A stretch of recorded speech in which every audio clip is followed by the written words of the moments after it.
saja kita tahu bagaimana Gotham bermain di late game dengan luar biasa. Satu pungkawa dari Secret WJ itu BlizzOne tidak memiliki kesempatan untuk memberikan perlawanan. Bahkan BlizzOne hanya bersembunyi, hanya berharap bisa mengulur waktu. Tapi 1 lawan 4, Mission Impossible yang nampaknya sulit untuk BlizzOne menangkan. Apakah bisa setidaknya dapetin 1? Dapetin, memberikan damage, langsung dikasih alin dari semua skill set yang ada. Dikejar sama seorang Demon, BlizzOne cabut, lari, gak ada jalan keluar. Tombang juga, God of War yang berhasil mendapatkan ya.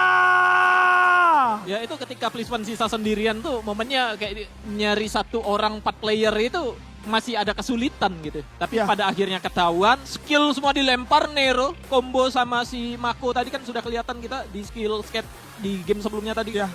Di combo, nah itu dia ketemu dia kena dari Nero, Cryomine, kemudian BlizzOne gerak, makanya targetnya langsung ngejar ke arah dia aja, udah nggak begitu lama lagi kalau orang ini ketahuan. Cuma sayangnya tadi Maal sendirian ketahuan pada akhirnya, padahal nggak banyak damage suara-suara yang dia keluarkan juga. Dan welcome back Shaggy Julia.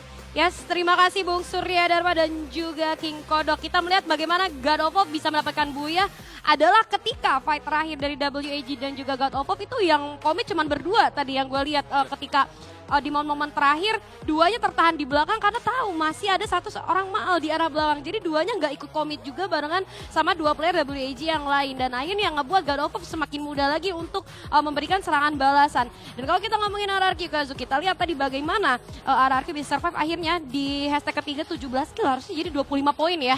Yang berhasil mereka dapatkan mengejar 2 game yang tertinggal masih kurang sebenarnya. Masih kurang dan tapi seenggaknya gapnya tidak terlalu jauh lagi nantinya. Iya, kalau untuk God of War jauh banget. Jauh banget ya untuk God of War karena Iya, God of habis War ya, killnya banyak. Tadi aja udah 40 ya? Udah 40, sekarang Harusnya 60-an sekian. Udah 60 sekian, itu 1 game lagi Champion Rush tuh kalau gitu ya. Tapi yang tadi menarik dari God of War, kita ngelihat gimana mereka itu sekarang template bermainnya sudah mulai mirip dengan Buriram yang kayak dari early sampai mid game. Mereka tuh berusaha untuk nyari-nyari tempat dulu, baru mereka perang. Ketika mereka udah dapat 1 compound yang solid, baru mereka perang. Dan itu dilakukan oleh God of War 3 game berturut-turut, King Kodo. Ya, kalian bisa lihat bagaimana pergerakan dari God of War ini cukup mulus kawan-kawan. Di area early sebenarnya ada kesempatan untuk diganggu, tapi benar apa kata Julia, God of War selalu menghindari pertempuran sebisa mungkin. Ada beberapa momen yang harusnya God of War bisa membuka pertempuran, ikut campur dan segala macam. Ini next era loh. Semua pertarungan jarak dekat itu pasti bakal kedengeran. Tapi God of War gak mau all in. Mereka sekalinya pun ikut pertempuran itu dari jarak jauh doang. Sisanya mereka fokus terhadap objektif, fokus terhadap zona. Apalagi dengan hasil yang mereka dapetin di 2 game pertama, harusnya itu juga jadi alasan mereka di game ketiga ini emang ya udah main safe, main aman. Buya poin eliminasi udah cukup seimbang. Ya udah, mereka bisa dapetin top 2 kalau kayak gini terus. Iya, dan tapi untungnya di game 1 dan game kedua kebetulan zonanya itu nggak jauh dari rotasinya God of War juga. Jadi ada bantuan faktor dari zona yang tidak terlalu jauh, makanya mereka bisa bermain seperti itu.